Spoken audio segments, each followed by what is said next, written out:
Alrighty, let's go ahead and get started. If you guys have any questions, feel free to drop them into the Q&A. My name is Hannah. I'll be leading today's Wednesday workshop. I do have a couple FAQs that we can go over, but I wanted to make sure I gave time for you guys to get in any questions first before we go over FAQs. So I'll just go ahead and give you guys a moment, enter those into the Q&A, and we'll go ahead and get started.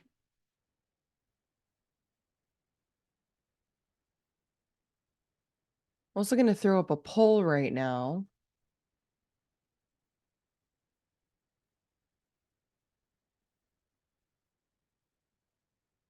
As well, for anyone who has not filled it out, your answers here really help us indicate how we're going to move forward with a couple different types of training, and the different kind of content that we're going to be creating in the future. So definitely feel free to share your, share some information with us regarding how you learn, as well as how long are we wanting these?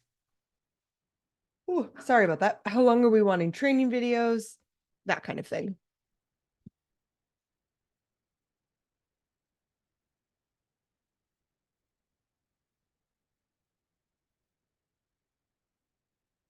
Awesome. Looks like we've got a question. So it says, good morning, Todd.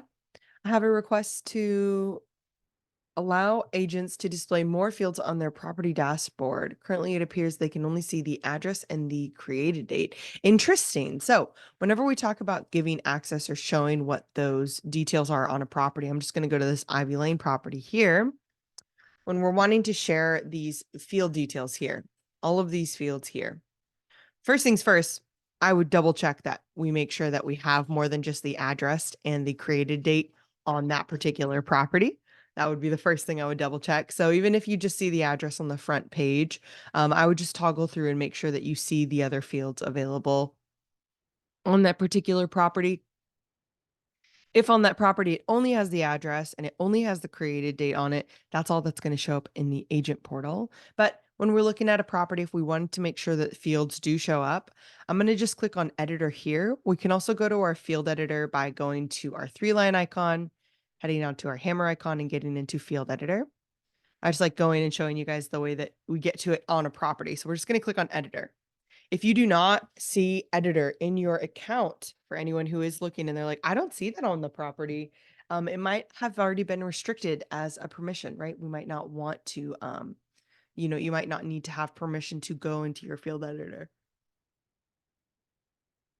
Once we're on our field editor, what we're going to be looking for are these purple stars. These purple stars, as long as they are solid purple, not like this clear star here, but if they are that solid purple, that's going to show up in the portal. So this is going to make it so that when the agent goes into their agent portal account and they take a look at that property, as long as that purple star has been enabled, they're going to be able to see that particular field or the option or the answer in that field. Looks like we've got a follow-up. To be clear, this is the display was masquerading as the agent. The agent who asked the questions can see the list of properties on his dashboard, but only 2 fields display. So one other thing I'm probably going to just double check is, are we specifically talking about when the agent clicks on the property and the details? Or are they referring to when they log into their account and they just see the property tables and there's only 2 properties that are, or there's only 2 details that are showing up there? The latter. Okay. So like I said, the way that you would want to clarify that is make sure that they, number one, have those purple stars enabled to make sure that those fields are available for the agent portal. And then part 2, it would be making sure that on the property itself, that it actually has those fields. Sometimes we have properties, and I'm going to see if I have any. I might not. Sometimes we might have properties that literally only have the address on it because, we could have said create new property. I could have created a property this way. And if I create a property this way and I don't fill out any of the fields, or I don't have a field template that adds on fields for me, then no fields are going to show up except for the address and whatever the created date is. The other thing that I would just double check as well is when we are looking and we are impersonating that agent portal user. I'm just going to impersonate Justin right now.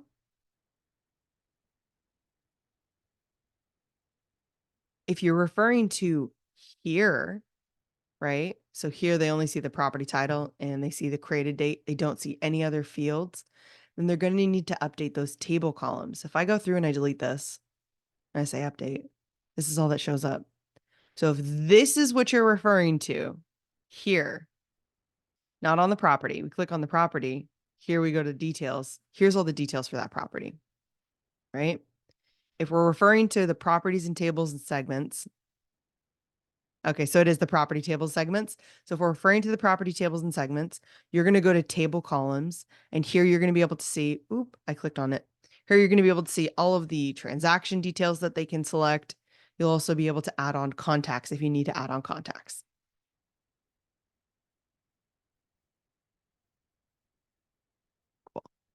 So here again, I can go to transaction details and I can add on, okay, well, I want to see the, let's say, final walkthrough date, and I want to see when earnest money's due, and I want to see the contract client type or the purchase amount.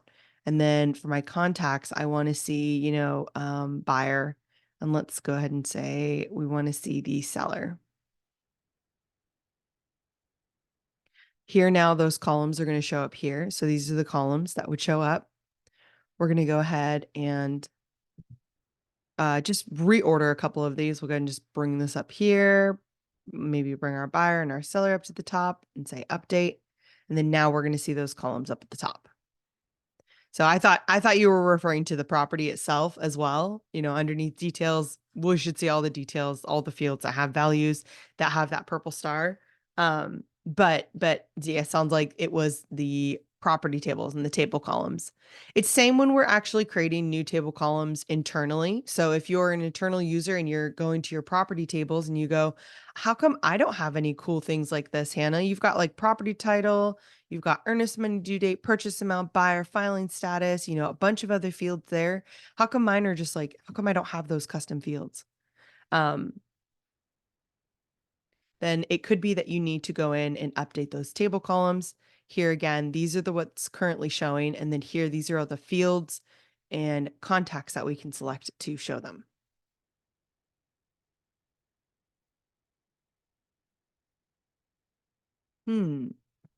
So I would suggest then at that point, Todd, why don't you go ahead and submit like a screenshot or a video to support when your agent is like taking a look at it or you've impersonated your agent.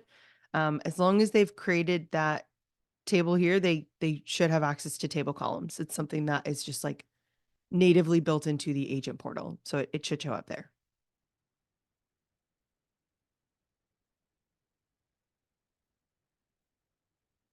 No worries.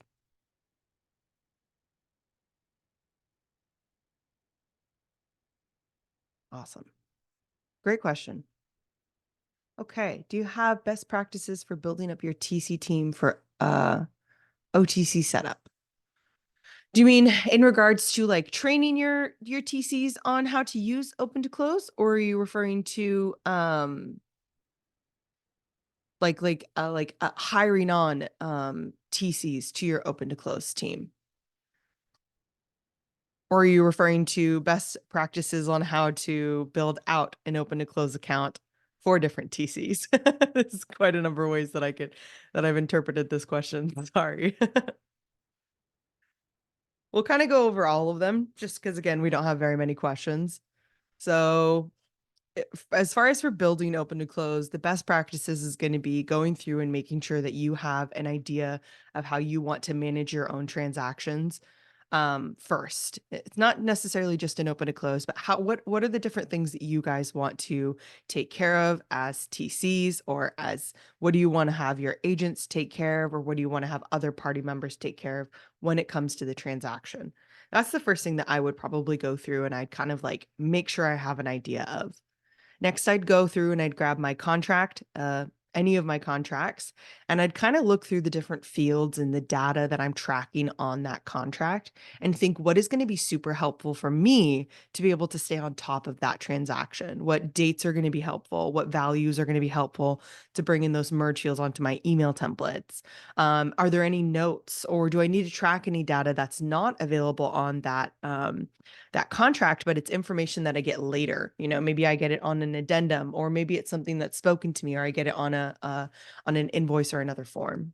So I'd be going through and I'd be kind of gathering like a perfect transaction, right? Something that you would do from A to B. This is how we would handle this particular transaction.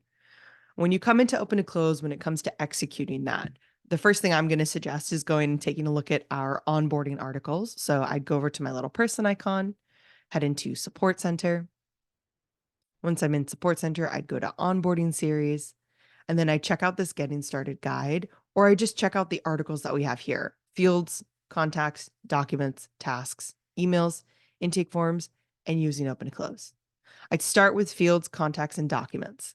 A lot of people end up skipping over contacts, which I think is a really, really, really sour choice. And the reason I say that is because if you don't have your contact rule set up, or you don't understand how those contact connections work, you're going to have a lot of manual work of making sure that all of the contacts are added to a property and that everyone has access where they need to have access, right? They all got their, oh, well, these people need client portal access, so I'm going to have to turn it on every single time. Well, no, if you have gone through and you've set up your contacts correctly, the people who need access every single time are going to get access every single time. For our fields, obviously, that's our data, right? That's all the different data points that we're tracking. It might be information that we need to share, and maybe we're bringing those merge fields on, or maybe based off of the answers, based off of the questions that we answer, it can bring on different types of smart blocks, or we can in the future build out new smart blocks to be able to go through and get that particular transaction built out correctly, and the communication on it customized to how you guys need it to. Documents is also really helpful because it's making sure that we have those specific file rules there and we have them available for you to be able to connect those two items together, right? You assign a file rule to a physical document, a PDF. If you need to email that document out, it's just as simple as making sure that that's built into your email templates, right? So if you needed to share the purchase contract, as long as you have that PDF uploaded to that placeholder and it's got a file role associated with it, when you go to check out that email, if you have an email template and it says automatically bring this on, it'll automatically send out that particular document as well with the email, right? Once you've gotten through the bulk of the data within open to close, your fields, your contacts, your documents, take a look at the tasks. Go through, update your task templates. Either you're going to be importing task templates into open to close, updating the dates, making sure you add on those triggers so that you have your emails going out correctly, or you're going to be customizing what's already built out into open to close. Obviously, we have some best practices built out in some of our task templates. They're pretty lean task templates compared to some of the other task templates that I've seen. So definitely like take your time when you're going through it. If you look through it and you go, actually, you guys are doing more than we normally do. Wonderful. Think about, okay, do I want to bake this into my process? This is something that is going to help it make it easier for my team as we continue to grow, as we take on more, transactions, right? Is this manageable? Is this feasible for them? The idea behind using open to close is that each transaction is going to have that custom list of um, task templates on them. So you don't have to worry about thinking, oh, wait, is there actually an HOA on here? You know for a fact that if you've said yes on that intake form, right? Or you're using property triggers and you've indicated, yes, you are doing an HOA, or there is an HOA present for that property, then we know that automatically the HOA fields, the document templates, and the task templates are going to apply. But if you're on a property and you don't see that HOA or home protection or inspection has been added to it, you don't worry about those tasks. And so the idea is it's supposed to take away that extra, oh, I have to be on top of every single transaction in another way of, making sure that we have all the correct tasks on there. Trust your system. That's what I say. Take your time, trust your system. Just make sure that you've got your questions asked the way that they need to, and double check to make sure that those are coming on. But after the first time you check, yep, no, they look great. They're coming on. Trust your system from that point on. They're going to continue to come on. Next, I would go in and I would take a look at our emails. The reason I usually like to do tasks before emails is because, like I said, you might be adding on more tasks. You also might be removing tasks. So it kind of depends, right? If you already have those tasks built out, then when you go to create that email template, you're just making that quick connection. instead of, I built out all these email templates. Now let me go look at my tasks and let me see if I can make the connection there. It'll also have you go through and go, do I need all of these email templates? Is this all that I want to send to them? Do I want to send out anything else? So it's kind of a way to like make a checklist for yourself of the different things that you might be sending out. Next, I would go into our intake forms. That's just customizing it, right? It's just making sure that, okay, well, if you did add in new into task templates, or if you did update a document template, or maybe you added in more contact roles, you know where to go to be able to say, okay, cool. Well, we need to ask for these contact roles when this is met, or at this point in during the intake form. We need, these document templates to come onto the property, these task templates to come onto the property. So really it's just a matter of making sure that it's bringing on your custom content and it's asking the questions that you need answers to. Lastly, using open to close is just going to be using it, right? How to set up those things on the front end, how to set up your tables and segments. What does that task pipeline look like? What does it look like to kind of run a transaction within open to close? There are many ways that we can achieve, managing a transaction within open to close. I have seen so many countless ways that other people have run their transactions, but for the most part, the tools that they're using are all obviously the same. Most people are using our task pipeline with those snapshots to be able to go through and filter down those specific views. That way they can say, okay, cool. Well, it's Tuesday. Every single Tuesday, I go through and I make sure all of my inspection tasks are caught up. People are using those property tables to go through and have those drilled down views of their list of properties. They're using that queue right here at the bottom so that they can toggle through those different properties as well. So a lot of using open to close is really that front end, how to go through and use what I need to use.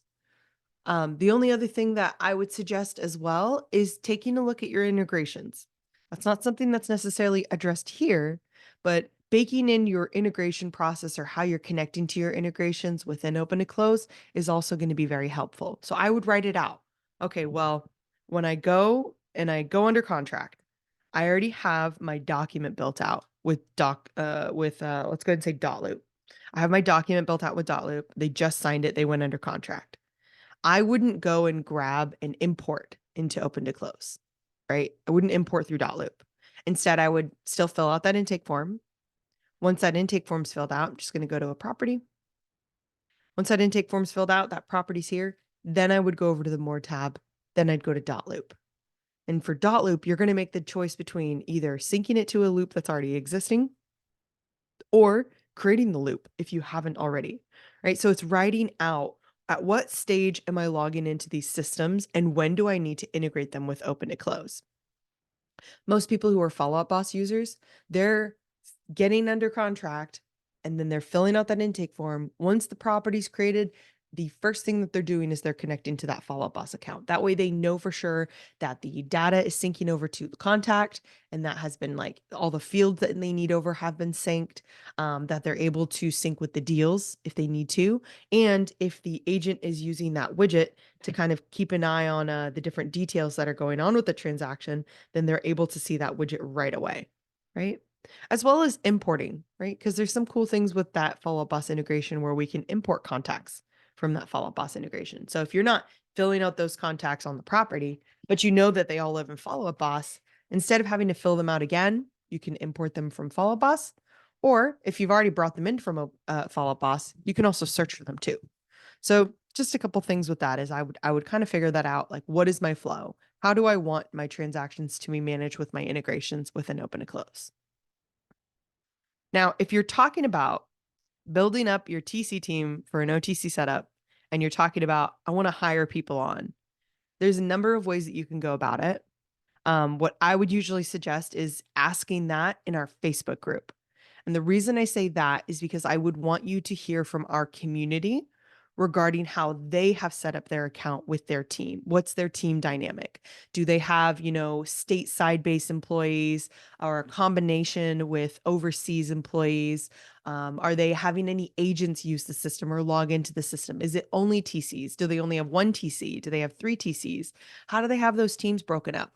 All of that is going to be custom to what makes the most sense for you and your team, right? So I would actually kind of pose that question to our community and kind of hear about how our community team members are having their open to close account set up. For the most part, what I usually see, and this is, most of the clients that I've worked with, what I usually see, is that they'll have the main operations manager help out with setting up the account, and then they'll transfer and I'll go over to my organization and users. So gear icon, organization users. We'll just talk about it from here. They'll have their operations manager, whoever built the account, be the main person on it, right? Because they built out that account. And then they usually end up transferring it to a TC that's on the team, like maybe the TC lead, right? Because they don't always need to log in to open and close. Sometimes it's like a shared situation. Like, I'm going to share my login with you. That way you can actually run the transactions. But as the operations manager, I'm going to log in now and I'm going to pull reports, or I'm going to pull data, or I'm going to just make sure that things are okay. It's like a pulse check. Sometimes people will do that. Sometimes they'll have it where the person who owns the account, again, no trash can icon. This is the person who created the account. They're actually they keep their login private. It's just for them. They log in daily to double check on their team to see how things are going. Now, the team members themselves, like I said, I've seen ones where it's all stateside employees. I've seen ones where it's a combination of stateside and overseas employees. I've seen only overseas employees. It really, really just depends on your own, the way that you want to handle your business and the way that you want to work with people and like who you've hired. When it comes to the teams setup, again, there is so many ways that you can set up your teams. You can have everyone on one team where everyone gets to see everyone's transactions. You can have it set up that each person has their own specific team, and so they only see the transactions assigned to them. You can have a combo where some people are on the buyer and seller for the northwestern side of town, and some people are on the southwestern buyer and seller transactions. But then this one person is my listing coordinator, and they're only on listing transactions, regardless of where the location is. That's kind of how I have it set up right now. I also got like training and VA, right? If I have any other ones that I need to bring on. Um, Team setup again is super unique. It's super unique. It's very, very specific to people. It's very, very specific to how you want to do it. If I open up my teams, I'm just going to go ahead and click on the users for this one. What I want you to take notice is that my team members have their own roles associated with them. Now, I usually suggest making sure that the role that you have associated with them um, is the role that they would be doing. And if you have any of those, ooh, sorry about that. If you have any of those roles associated with those task templates, keep in mind that right now I have the community team member as transaction coordinator and the support team member as transaction coordinator. And they're both on the same team, which means that if support team looks at a property that's assigned to community team member and there are tasks that are assigned to the transaction coordinator, it's going to say in so many words, that technically that task can be checked off by community team member and support team member, right? Because technically it can. They're both transaction coordinators with an open to close. So when I go through and I like check out my roles, I really want you guys to think like in a granular um, place, with like what are the different processes that you might have different people manage. Also think about it from like how do we say it? 5,000 foot view, I believe. Let's say Mile High Club. You're looking down at your system and think, okay, well, how do I want to grow? Do I want to have it that I have one person who manages all these different parts of my open to close account? I'm bringing in, let's say, 300 transactions per year, or maybe I'm doing that every single quarter. And so that you need a lot of people. Then what I would suggest is having those broken down into those different processes: document specialists, email specialists, intake specialists. That way, when you go through and you assign these roles out to your team, if you have a team where all of the team members are on one team, then you know for sure that they're going to be able to set up those filters on those properties and be able to truly only worry about the tasks that are assigned to them. So it just depends. I can't remember what my third question was. I think it was just like a combination of how users are using or getting onto open to close. I think that was my last interpretation. Um, like I said, it depends. It depends on what you need. Sometimes I see that agents are sometimes on there because they'll manage some transactions or parts of the transaction and they want to have that access. Sometimes they're just agent portal viewers. Or if you're using a different kind of integration, like you're using Follow Up Boss, agents don't need to log in to open and close at all. They need to stay in Follow Up Boss. That way you guys can make sure that your open and close account is good. Let me know if you need any other clarification. Like I said, first things first, I would probably wonderful. Okay, good. I would probably still post in our Facebook group and just ask, how do you guys have your team set up? And kind of like post that question to our community and see how they say it. Feel free to share an example. Oh, for my team, like, how do you guys have your team set up? For my team, I was thinking of, myself and, hiring a VA to assist me with XYZ tasks, right? How do you guys have your setup done? Do you have like more VAs, or do you have it that you're just setting up the system and then you're hiring VAs to like take over that portion? What does that look like for you guys? Oh, cool. So Todd said that the menu bar containing the table columns was collapsed. Okay, so let's go ahead and just take a look at that because I totally didn't even think to point that out. So if you're in here and you're looking at this and you're like, oh, I need to be able to update those table columns, and that little arrow is collapsed, it's not going to show up, right? And this arrow is pretty easy to skip over. There's another area on the front end that's like internal facing that I also see people kind of like they'll just blank on it. This is users that have been with us for years and they'll be like, "Wait a second, where are my tables and columns? I can't see them." And sometimes it's this arrow, and sometimes and I know why we have it, right? Because if you don't need to change this very much, you don't need to. But here where it says options, if I click on toggle, it's going to hide those tables and segments up there at the top. And if we have this also done, you can see here now we've got this like larger spreadsheet kind of view. I'm also zoomed in. So if I zoom out, we've got that larger spreadsheet view. But sometimes we do this and we go, oh my gosh, my tables and segments are gone. What happened? I'm going to go back to my dashboard. We go back over to properties. It's still not there, right? We have to click on that toggle again. So options, toggle to then show up those tables and segments if in case we need to go to a different table or we need to select a different segment. That's something that I see a couple people, I've seen it, people run into it before. Um, and it's such a simple thing to overlook. There's actually quite a number of things I think in open and close that it's really easy to overlook. Even like as a very, very cool and important tool that you can use. One of them is just the different options that are showing up here. The fact that we can select all the contacts, I would not delete them, but we can select them all. We can unselect them. The fact that we can expand all the contact details. And here I can click into those fields in case, oh, I just got their phone number. I just got the name of their office. I just got their agent license number. I need to add that in there. Right. So these are just ways that you can kind of like really quickly add in the data. And again, when we add in that data, I'm just going to put it 1, 2, 3, 4, 5, 6, 7, 8, 9. Press enter on my keyboard. When it goes from purple to that gray color, or it goes from purple to white, that means that it's saved. But that's how quickly we can get that data updated. And we can also collapse all of those if we need to collapse them. Contact groups is a really cool thing. It's just bringing on a list of contacts. And this is again where I say, I find that some of our users, especially in the beginning, they end up skipping over reviewing their contacts. But I would definitely take a moment to review your contacts because having a contact group can be super helpful for bringing on a group of contacts. I'm talking about like 5 people.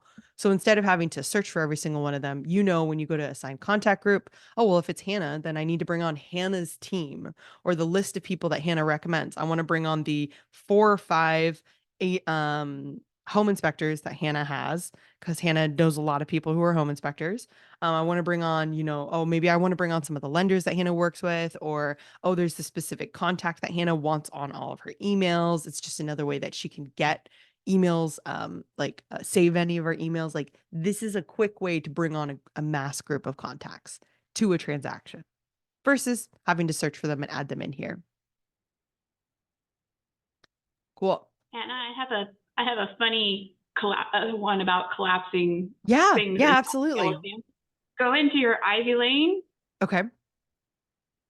And you can collapse the field sections. And I learned this by accident and then got lost. So if you click like Well, open that panel that you just closed. And in the transaction details, if you click critical details, it'll collapse that section. Oh, Yeah, and it's really cool, but you can also like, oh my gosh, I lost everything. And panic yeah, and think that you deleted your fields. yep. Yeah, that's And actually a really I've done good that point. before, and Ansel has helped me with that before. Yeah. Oh my gosh. Actually, that's a really, really good thing to note as well. Thank you for bringing that up. So it Uh-huh. looks like we can. I feel like I knew this, but I feel like I didn't Yep, know this. You know what I mean? yep. That's how I Don't say felt. no, Todd. It's okay. The fields are still here. Don't panic. The fields are still here. Yep. They're just collapsed. But that actually is a really good hint as well, because if there is a part of the process that you're completed with, right? You've gone Yep. through, you've done everything for lead-based paint, and maybe it makes sense to collapse it. That way you can only focus on the other fields or the other parts that you need to do. So I actually kind of like that for some strategy for use. It's actually, I'm sure that's on all of them, right? Oh, it is on all of them. Yeah. Wonderful. Yeah. Oh, cool. Thanks for sharing that. If there's any other ones that you can think of that's like, it was just the silliest thing. Like, I just minimized it on accident. Definitely feel free to share that, Kelly. Cool. Alrighty, doesn't look like we have any other questions yet. Again, like I said, feel free to drop them into the Q&A. I'm going to look over our FAQs and just see if there are any that we are going to want to cover. Cool. So the first one looks like an intake form trigger did not work. Why did it not work? So when we're talking about like evaluating our intake form triggers, the first thing that I usually suggest is obviously navigate to the property. We're going to go up to our little health bar up here at the top, and then we're going to either click on intake submission or intake approval. It just kind of depends on when you were supposed to have that trigger off. If it's a field and you're like, oh my gosh, these fields didn't show up, or these fields were removed and I needed them, take a look at your intake submissions. I usually suggest when you're building out your intake form that you have your fields come on through intake submission. If we don't have our fields and our fields have answers to them in the field sections, but they're not there at the time of approval, when we're looking at that approval, it's not going to be able to meet the conditions. So I say get your fields on there first. That way, all of the data, all of the answers, all of the yes, the no's, this is what we've selected, the dates, any due days or dollar amounts, they're already existing on that property right when it's submitted. And then if we're talking about bringing on anything else, so other than fields, we want to bring on our task templates, document templates, our one sheet, our commission template. That's when I would say make that happen upon intake approval. That way, again, like I said, we've got all of the field data already existing on our property. We can answer some of those questions if we need to after the fact, right? Because there could be some questions that, well, I wanted to ask the initial question of the agent if we were doing inspections, and then I wanted to ask what kind of inspections we're doing. And then I need to, as the TC on the internal side, just validate that all of those, that I've entered in dates, the due dates for all of those inspections, so that when I approve that intake form, it brings on those different task templates, or it brings on that one sheet that has like, this is the list of inspection dates that you have, right? So the idea is get your field data on there first, double check that. Now, if you're looking through this and you're going, wait a second, why didn't this fire off? Right? Any of the triggers who have this like light white color or they're not solid green, these are going to be triggers that didn't fire off for one reason or another. If I click on trigger options, it's going to expand this view and then now I'll be able to see, okay, well, what was the condition with it? So this condition here says, are there any seller paid costs, closing costs? Is if it's equal to no, then I want to remove the seller concession field. If I retry this, I know it's not going to fire off. It says that one or more conditional statements have failed. What that means is that I've said yes, there are seller paid closing costs. And so because I've said yes, there are seller paid closing costs, here's the seller concessions right here. I don't want to remove it. They're paying $500. I need to be able to see that so that I can pull it into wherever I need to. If we continue to scroll down, what I want you guys to take notice is that the ones who have had their conditions met, they should have something similar to this underneath actions. So a little green check mark. The field data is like solid and it's not, it doesn't have that X next to it. And the conditions are not red. So this means that all of these fired off. If we go over to our intake approval, same exact thing. We're going to want to click on that trigger options in any templates. And this might not be the best example if all of these are green. Let me see if I can find a better one. Let's go to this one. Let's go to this one. Cool. Oh, that one's turned off. Nope. Not a good example either. I don't have very many that I have no on, any no's on. Nope. This one's not even doesn't even have an intake form on it. Let's see. This one? Nope.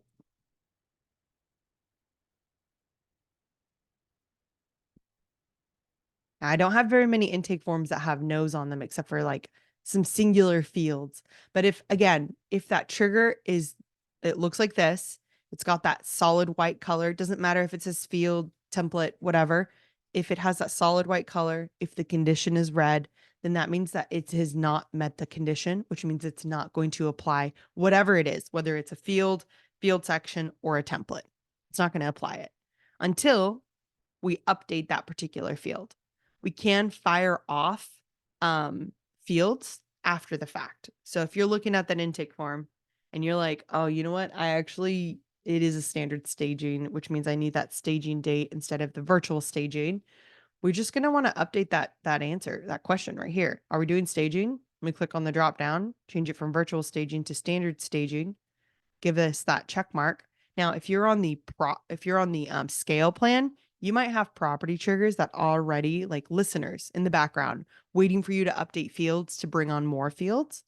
And if you're not, you can just go back up to that health bar, click on intake submission. Here's that particular trigger. I'm going to click on trigger options. Here's that particular trigger. Now I'm going to say retry. It's going to load the action and it's going to be successful. Now, obviously it doesn't update it right away, right? The field, this isn't updated right away. Hannah, what do? You can just refresh the page. We're going to go back to intake submission. We click on those trigger options and we scroll down. Here now you're going to see it's green. Okay. So you'll see that green check mark. It'll say that it was fired off. If you want to visually see that relation that it's there, obviously we're going to double check here. But the other thing that we can do, I'm going to click on Control G on my keyboard and I'm going to type in staging because the field that I needed was the staging date. And if I type in staging, here we can see the staging date has been added.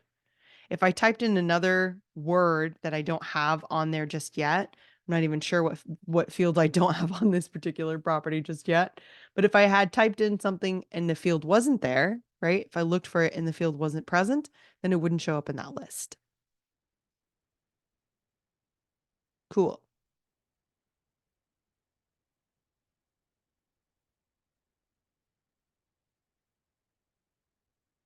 The next one.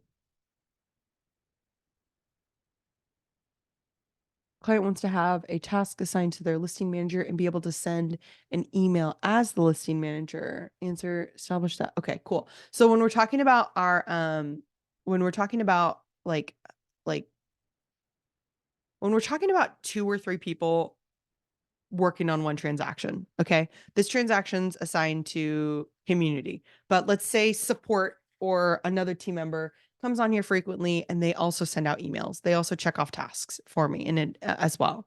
If you have your setup where everyone's combined, everyone's doing things for each other, what I usually suggest is having a neutral email that you guys can all use. An alias, if possible, that you guys can all use that you have added into all of your open to close accounts. So an example of an alias is I'm going to go ahead and head over to my email addresses. These are examples of aliases. I could create an alias that's just called, for me, I could call it community at open to close. And that could be my alias. And I can have that alias added into all of my other teams' accounts.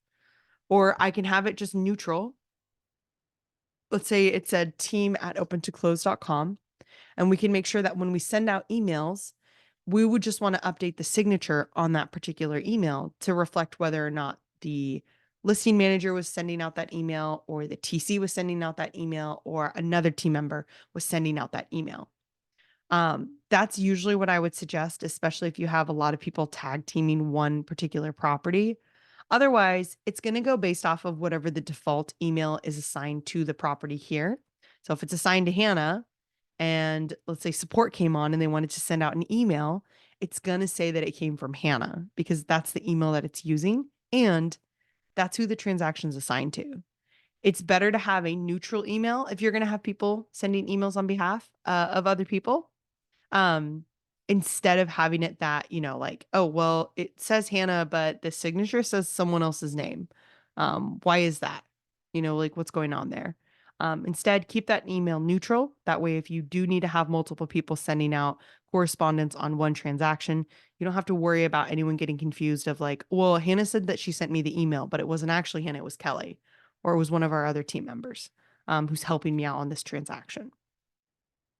With the tasks, because part 2 of this question was, oh, well, how do I make sure that they can just see their tasks?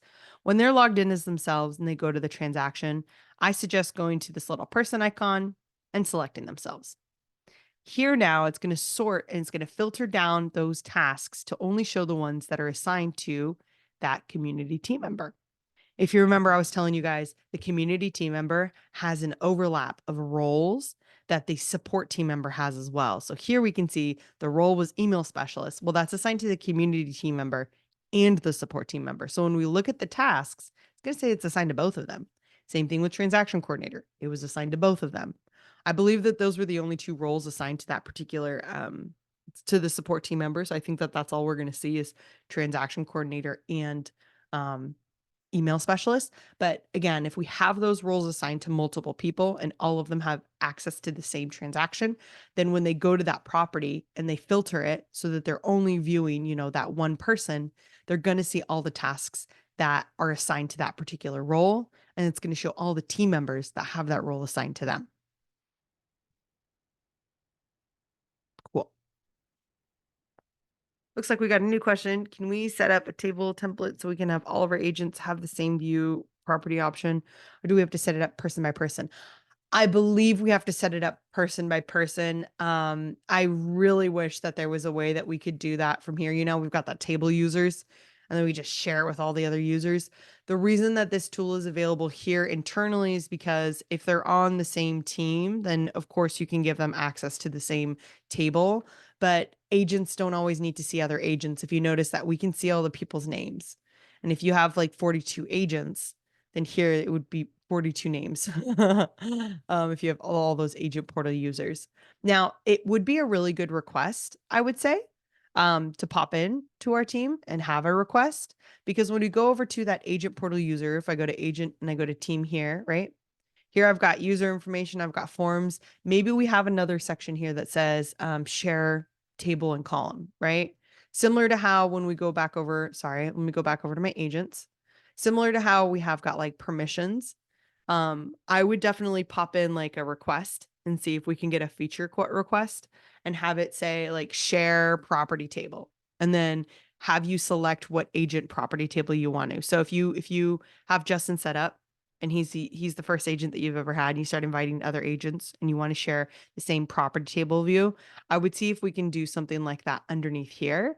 And you would just have to select it that one time. And then for that agent moving forward, they would have access to that table view in their own, when they log in to their open to close account. Cool. Alrighty, taking a look.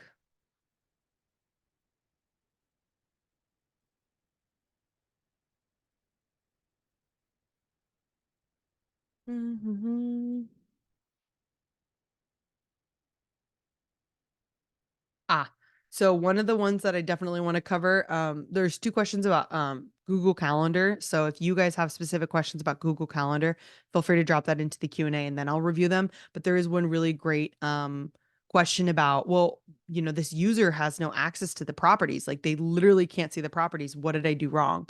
When we go to set up our users, we have different permission sets that we can give to our team members. For example, if I go in here where it says navigation and I unselect projects, what I'm doing is I'm removing any property access for content team.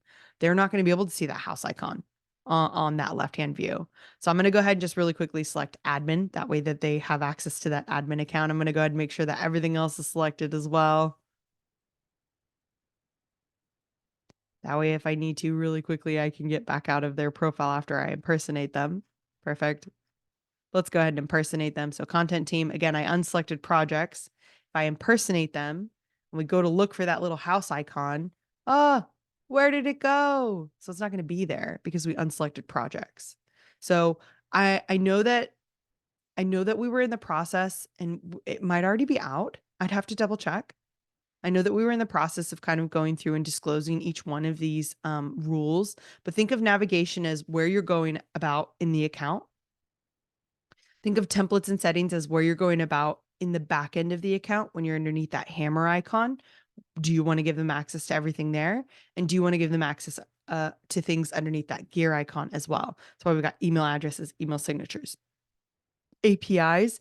Are we sharing API tokens with other like team members? Properties, do we want them to be able to edit or alter anything on that property, whether they're allowing access to that property from an agent portal user or deleting that property or seeing the property activity or being able to send those property invoices? For contacts, it's just, do we want to have them have access to contacts? For imports, this is importing any of these data in here. Do we want them to be able to delete it?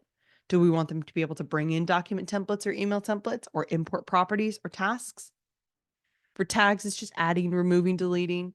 Marketplace is going to be that option that's at the bottom of the hammer icon in your open to close account. So I'm just going to really quickly go to it. Hammer icon, marketplace. Do we want to give them access to that? And then admin, this is going to be kind of like the back end information, your settings type of information. Do we want to give them access to see the agent portal users or billing or the brokerages, adding, removing, deleting brokerages, adding, removing, deleting client portal roles, being able to impersonate users, the organization settings, adding, removing, deleting teams, or adding, removing, deleting users. So if we have these selected, we're giving them access to it. I'm just going to go to the top and make sure that this person actually does have access to the properties. Cool. Great questions today. If there's any other questions, please feel free to drop them into the Q&A. Otherwise, I might let you guys go for the day. It is almost, we've got about like 10 minutes, 12 minutes left. So again, like I said, feel free to drop any other questions that you guys might have in the Q&A. I'll go ahead and pause and just give you a second. I'm going to go ahead and close out that poll that we popped up. Perfect. Yeah, no worries. Thanks, Todd, for joining us today. It's always a pleasure to have you and get your questions in there because sometimes you'll stump me. I'll be like, let me see. And I think that those types of questions are perfect. Those are like my favorite kinds of questions because then it makes my brain work.